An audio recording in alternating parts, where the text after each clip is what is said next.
Hey guys, Karibo Bros here. Today we're with Danny and you're showing us your Infernoid Learnoid deck. So, no extra? Yeah. No, we haven't got an extra deck in. Go on, so what made you want to play this deck?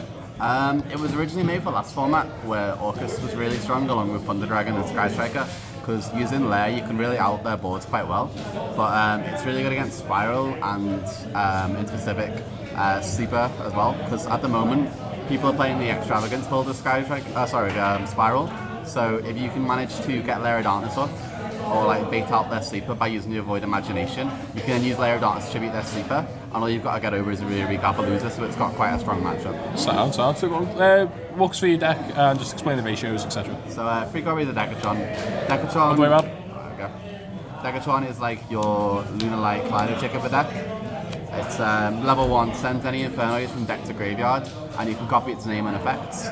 This is really good because people tend to not realise that if they call by a Decatron in your graveyard, your Decatron, which has copied its name and effects, so gets to use its effect, because call by doesn't negate it. But in general, it's a really good card. It lets you sort of mill your Infernoids to gain advantage off later on. And there's a card called Void Feast, which actually summon out multiples of these. But the problem with it mainly is it increases its level as well.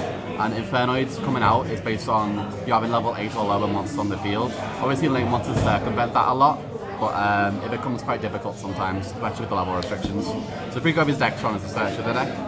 I'm going to start with the smaller Infernoids, so 2 copies of Petulia.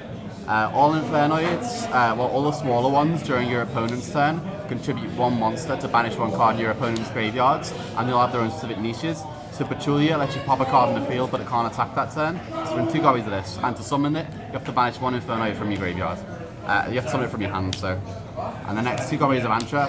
Antra is similar to Petulia, but it bounces 1 face-up card in the field. The reason you use these 2 over the other Infernoid is destroying back row is really prevalent in the format, and bouncing cards to the hand and avoiding destruction is also really important.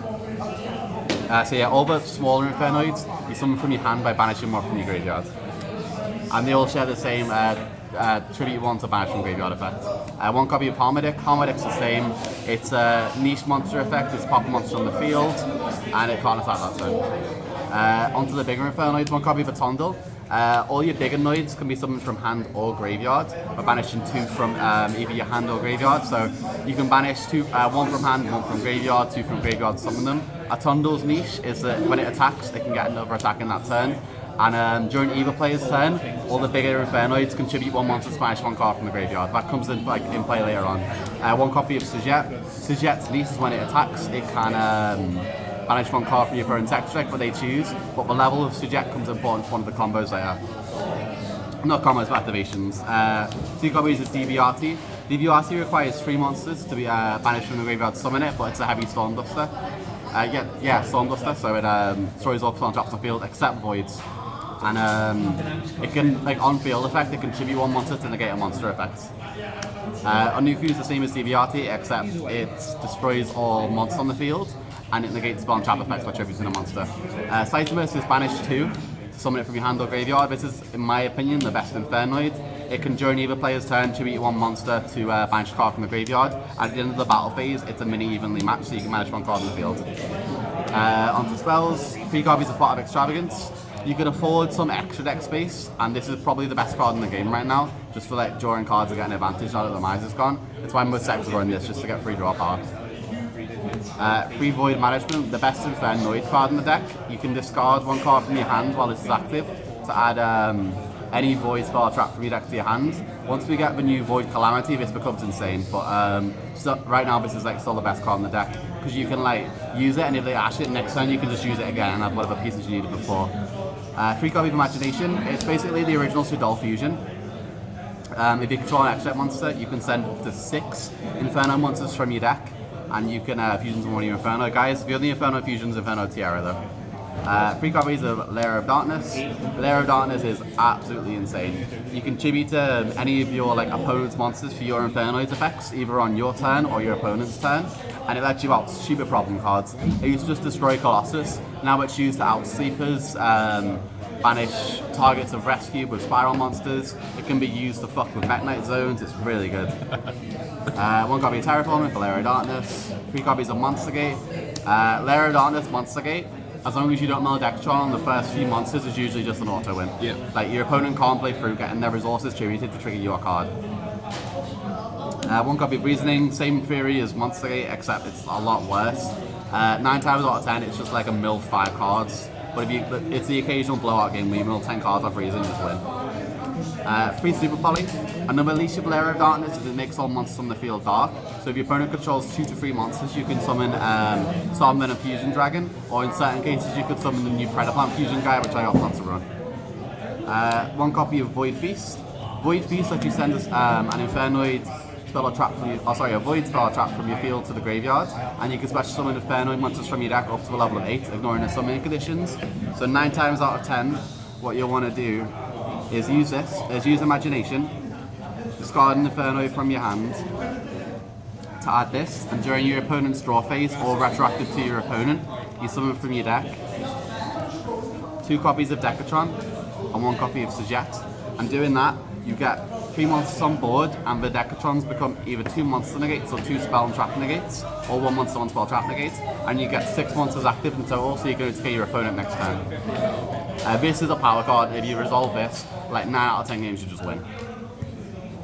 And Philosopher Traps, it's 3 copies of Infinite Impermanence. Imperm's pretty good this format, but it could be any like hand trap. 2 copies of Equimax.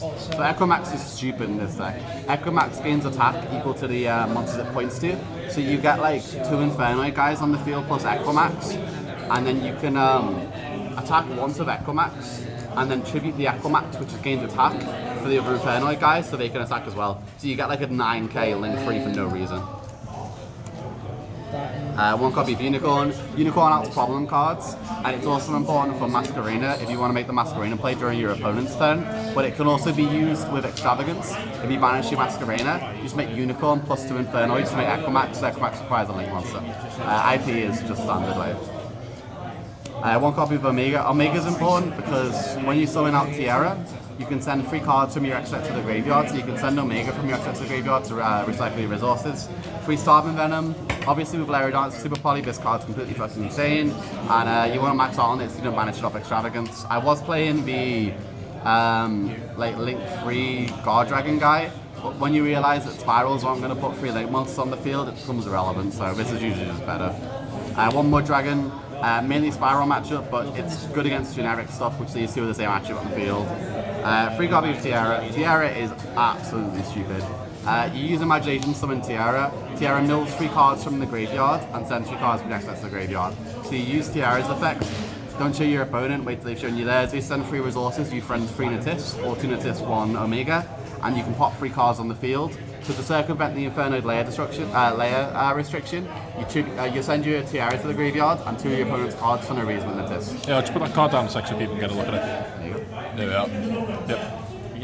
Onto the side there. This is really just for this format, but as the format develops and more decks become important, it's like important to like revolutionize your side deck. 3 copies of Sphere Mode because Spiral is fucking annoying.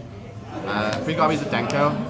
It's important that you only sort of use stuff like Sphere Mode and Denko, as if you use Reasoning and Monstergate, you can run into problems where if it can be normal or special summoned, it's summoned off your Reasoning or Monstergate. 9 out of 10 times you only really want to see a Decatron off that, so stuff like Sphere Mode and Denko are kind of integral, so they can't be special summoned. This is for Poltergeist and generic like back row dot decks like Guru, because you can sort of freeze them out and kill them with DVRT's Heavy Storm Duster effect.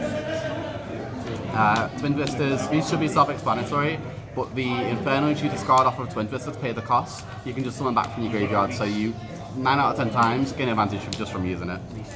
3 Typhoon. This is more for like the Floodgate decks and sometimes the FDK decks, but generally you can't run hand traps in this deck, so stuff like Impermanence and Typhoon become like your own personalized outs, because if you run hand traps then you can't like summon, you can't use your like Reasonings and Monster Gates, so you end up summoning your hand traps off of them. And last but not least, 2 copies of Anti-Spell Fragrance. This is just for going first when you know your opponents want you going second with a lot of Imagination. And 1 copy of Feast. I tend to swap out 1 Imagination for 1 Feast whenever I feel like I'm being forced into going first, as Imagination does literally nothing when your opponent when your opponent doesn't summon an extra monster. So like resolving Feast is normally just game. So I tend to swap ratios out. So what are this deck's good matchups then? The deck has a good matchup against most combo decks. It struggles a little bit against like floodgate decks like Altergeist, but I don't generally think this deck has any bad matchups. I just think you can side in cards which horribly put it behind, like Imperial Iron Wall when you don't have a side deck card, Artifact Lancia, or even just sometimes your own bad luck can mean the end of your game. But there's not like a specific deck which like hurts Infernoids, just specific cards. I think it has a good matchup all around the board, but it loses to itself too often. Fair play. Any closing comments on the deck, on how do you think the deck might change going into the new format? Not so much through the newest set, but once we get to Eternity Code, there's a card coming out called Void Calamity. Being a Void Spell Trap is already insane, but it allows you to Foolish a guy, plus it lets you use what I can describe as a Magical Musketeer max effect and send from your deck to your graveyard. Monsters, send from your deck to your graveyard monsters that your opponent, you can send the monsters your opponent controls. So again, it becomes like you can send 6 Infernoid monsters, then you can send another 4 Infernoid monsters. And sending 10 Infernoid monsters usually just means the game's over. Fair play. Anyway, guys, thanks for watching. Please remember to like, comment, and subscribe.